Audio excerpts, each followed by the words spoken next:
क्या आपने कभी ऐसा सपना देखा है जो सिर्फ सपना न हो?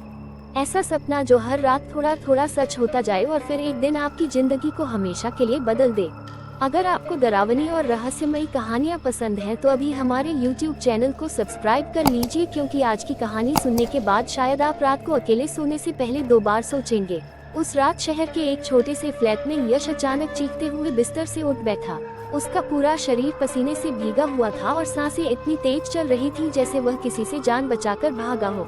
ये लगातार 7वीं रात थी जब उसे वही सपना आया था। एक सुनसान पुरानी हवेली, उसके पीछे खड़ा एक सूखा बरगद का पेड़ और उस पेड़ के नीचे सफेद कपड़ों में खड़ी एक रहस्यमयी लड़की। लेकिन इस बार कुछ अलग था। पहली बार उस लड़की ने अपना चेहरा ऊपर उठाकर यश की तरफ देखा था और उसकी आंखें पूरी तरह काली थी। यश घबराकर उठ बैठा और कमरे की लाइट जला दी। उसने घड़ी की तरफ देखा। रात के ठीक 3 बज रहे थे। तभी उसके मोबाइल पर मैसेज की टोन बजी। उसने कांपते हाथों से फोन उठाया। स्क्रीन पर एक अनजान नंबर से सिर्फ एक लाइन लिखी हुई थी, मैं तुम्हारा इंतजार कर रही हूँ। ये पढ़ते ही यश का गला सूख गया, क्योंकि यही शब्द उस लड़की ने उसके सपने में भी कहे थे। अगली सुबह वह अपनी गर्लफ्रेंड जिया से मिलने पहुंचा और पूरी बात उसे बता दी, लेकिन जिया ने इसे सिर्फ एक सपना समझकर हंसते हुए टाल दिया। यश भी कुछ देर बाद सामान्य हो गया, लेकिन उसके मन में कहीं न कहीं डर बैठ चुका था। उसी शाम जब वह घर लौटा तो दरवाजा खोलते ही उसे एक अजीब सी खुशबू महसूस हुई। ये वही खुशबू थी जो उसे हर बार सपने में महसूस होती थी। उसने पूरा घर देखा, लेकिन वहाँ कोई नहीं था। तभी उसकी नज़र दीवार पर पड़ी, जहाँ धूल के ऊपर किसी ने उंगली से लिखा हुआ था, मैं आ चुकी हूँ। ये देखकर उसका खून जम गया, क्योंकि सुबह घर से निकलते समय वहाँ कुछ भी नहीं लिखा था।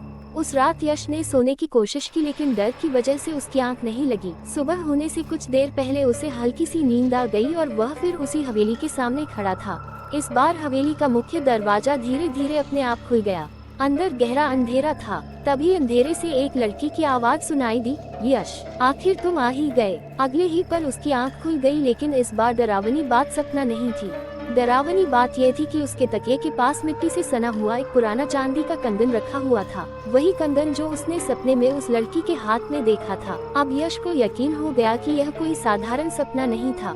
अगले दिन उसने उस नंबर पर कॉल करने की कोशिश की जिससे मैसेज आया था, लेकिन हर बार फोन बंद बता रहा था। तभी उसे एक और मैसेज मिला जिसमें सिर्फ एक लोकेशन भेजी गई थी। वह लोकेशन शहर से लगभग 100 किलोमीटर दूर एक पुराने गांव की थी। यश के मन में डर भी था और जिज्ञासा भी। आखिरकार उसने वहां जाने का फैसला कर लिया। जब वह गांव पहुंचा तो उसे देखकर वहां के कुछ बुजुर्गों के चेहरे बदल गए। एक बूढ़े आदमी ने उसे रोकते हुए पूछा कि क्या वह हवेली की तरफ जा रहा है। यश ने हाँ में सिर हिलाया तो बूढ़े की आंखों में डर उतर आया। उसने कहा कि उस हवेली में पिछले 50 सालों से कोई नहीं रहता। जो भी वहाँ गया वह कभी सामान्य हालत में वापस नहीं लौटा।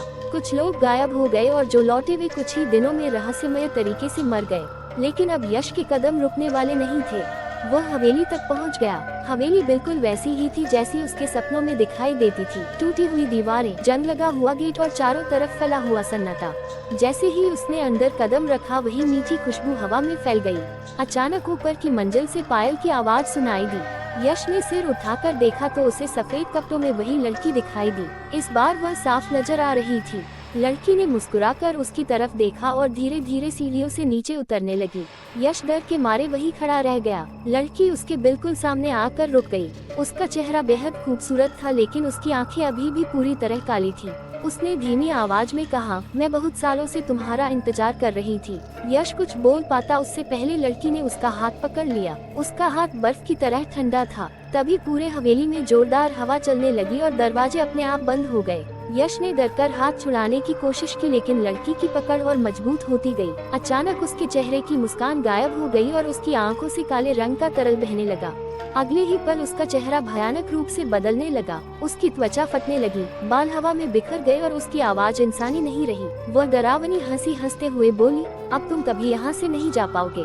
यश जोर से चीखा और पूरी ताकत लगाकर उसका हाथ छुड़ाकर भागने लगा। लेकिन जैसे ही वह मुख्य दरवाजे तक पहुंचा, उसे एहसास हुआ कि हवेली का रास्ता बदल चुका था। जहां दरवाजा होना चाहिए था वहां सिर्फ एक लंबी अंधेरी दीवार थी। तभी पीछे से पायल की आवाज फिर सुनाई दी। धीरे धीरे वह आवाज उसके और करीब आने लगी। यश ने कांपते हुए पीछे मुड़कर देखा और जो उसने देखा उसे देखकर उसकी चीख निकल गई, क्योंकि अब वहाँ सिर्फ एक लड़की नहीं बल्कि दर्जनों काली आंखों वाली आकृतियाँ खड़ी थी और उन सब की आवाज एक साथ गूंज रही थी, हम तुम्हारा इंतजार कर रही थी।